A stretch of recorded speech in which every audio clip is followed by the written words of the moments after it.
Hello दोस्तों, welcome to the learning academy.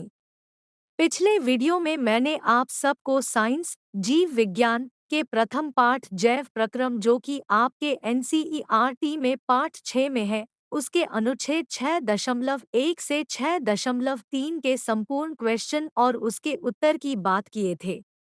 तो उसी को कंटिन्यू करते हुए आगे बढ़ते हैं और अगले अनुच्छेद की तरफ बढ़ते हैं जो निम्नलिखित है। अनुच्छेद 6.4 पर आधारित प्रश्न 1। मानव में दहन तंत्र के घटक कौन से हैं? इन घटकों के क्या कार्य हैं? उत्तर। मानव में दहन तंत्र के घटक निम्नलिखित होते हैं। 1. संकरी कोशिकाएं। 2. श्वसन नलिकाएं। 3. फेफड़े। 4. ऑक्सीजन विनिमय क्रिया के लिए हृदय। ये घटक मिलकर वायुमंडल के विनिमय को संभव बनाते हैं, जिससे श्वसन द्वारा ऑक्सीजन संकलित किया जाता है और संकरी कोशिकाओं द्वारा निस्संदेह रूप से ऑक्सीजन इस्तेमाल किया जाता है। फेफड़ों में वायु धर्म को संभालने और जलाने के लिए जिम्मेदार होते हैं, जबकि हृदय संबंधी घटक वायुमंडल में ऑक्सीजन को सही स्थानों तक पहुंचाने के लिए जिम्मेदार होते हैं। प्रश्न 2। स्तनधारी तथा पक्षियों में ऑक्सोजनित तथा विक्सीजन रुधिर को अलग करना क्यों आवश्यक है? उत्तर। स्तनधारी और पक्षियों में ऑक्सीजनित तथा विक्सीजन रक्त अलग करने का मुख्य कारण यह है कि इन जीवों की श्वसन प्रणाली में एक विशेष संरचना होती है जो एक संचालक वस्तु के रूप में काम करती है। स्तनधारी और पक्षियों के श्वसन प्रणाली में उपस्थित होने वाले एक संचालक वस्तु रक्त में असंतुलितता उत्पन्न करती है, जो इन जीवों के शरीर के अन्य भागों तक फैल सकती है। अलग रक्त इस संदर्भ में उपयोगी होते हैं क्योंकि वे श्वसन प्रणाली के संचालक वस्तु को जल्दी से अलग कर देते हैं और शरीर के अन्य भागों में फैलने से रोकते हैं। प्रश्न 3। उच्च संगठित पादप में वहन तंत्र के घटक क्या है? उत्तर। उच्च संगठित पादप में वहन तंत्र के घटक जाइलम तथा फ्लोएम है। प्रश्न 4। पादप में जल और खनिज लवण का वहन कैसे होता है? उत्तर। पादप में जल और खनिज लवण का वहन जाइलम द्वारा होता है। प्रश्न 5। पादप में भोजन का स्थानांतरण कैसे होता है? उत्तर। पादप में भोजन का स्थानांतरण फ्लोएम द्वारा होता है। अनुच्छेद 6.5 पर आधारित प्रश्न 1। वृकाणु नेफ्रॉन की रचना तथा क्रियाविधि का वर्णन कीजिए।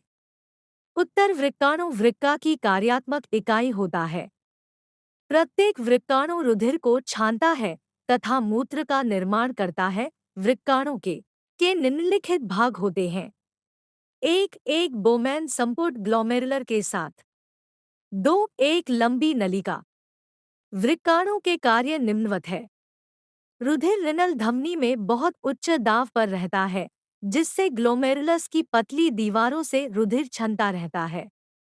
रुधिर कोशिकाएं और प्रोटीन कोशिकाओं में ही रहती है, जबकि जल की अधिकांश मात्रा और घुले हुए खनिज बोमैन संपुट द्वारा छान दिए जाते हैं। इस निस्यंद में वन्य पदार्थ जैसे यूरिया के साथ साथ लाभदायक पदार्थ ग्लूकोज आदि उपस्थित रहते हैं। इनके अतिरिक्त जल की अतिरिक्त मात्रा जो शरीर के लिए उपयोगी नहीं होता है। जब यह निस्यंद नलिका में आता है तो लाभदायक पदार्थ जैसे ग्लूकोज अमीनो अम्ल जल का पुनः नलिका में उपस्थित कोशिकाओं द्वारा अवशोषण होता है। उन वन्य पदार्थों का भी छनना इस कोशिकाओं द्वारा होता है जो शेष रह जाता है। अंत में निश्चय में केवल यूरिया अन्य वन्य पदार्थ तथा जल ही रह जाता है, जिस अब मूत्र कहा जाता है। यह संग्राहक एकत्रित होता रहता है। प्रश्न 2। उत्सर्जी उत्पाद से छुटकारा पाने के लिए पादप किन विधियों का उपयोग करते हैं? उत्तर। उत्सर्जी उत्पादों से छुटकारा पाने के लिए पादप प्रकाश संश्लेषण, वाष्पोत्सर्जन, उन पत्तियों को गिराना जिनमें वन्य पदार्थ एकत्र रहते हैं, आदि क्रियाएं करते हैं।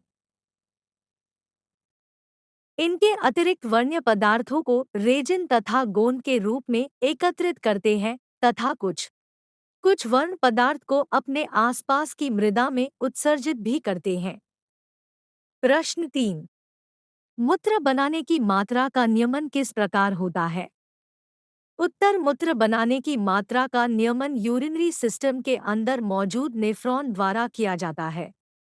नेफ्रॉन अल्पकालिक और दीर्घकालिक निर्माण के लिए जिम्मेदार होते हैं। उनमें फिल्ट्रेशन, रीअब्सॉर्प्शन और सेक्रेशन जैसी प्रक्रियाएं होती हैं, जो कि निर्मित मूत्र बनाने में मदद करती है। मूत्र बनाने की मात्रा शरीर में पाए जाने वाले विषैले पदार्थों तथा विषर्क पदार्थों के संतुलित स्राव के द्वारा नियंत्रित की जाती है। तो आज के वीडियो में बस इतना ही। अगर आप मेरे चैनल पर न्यू है तो प्लीज़ लाइक करें, सब्सक्राइब करें तथा शेयर करें अपने दोस्तों के साथ। और कोई भी प्रश्न हो तो मेरे कमेंट बॉक्स में आके ज़रूर बताएं।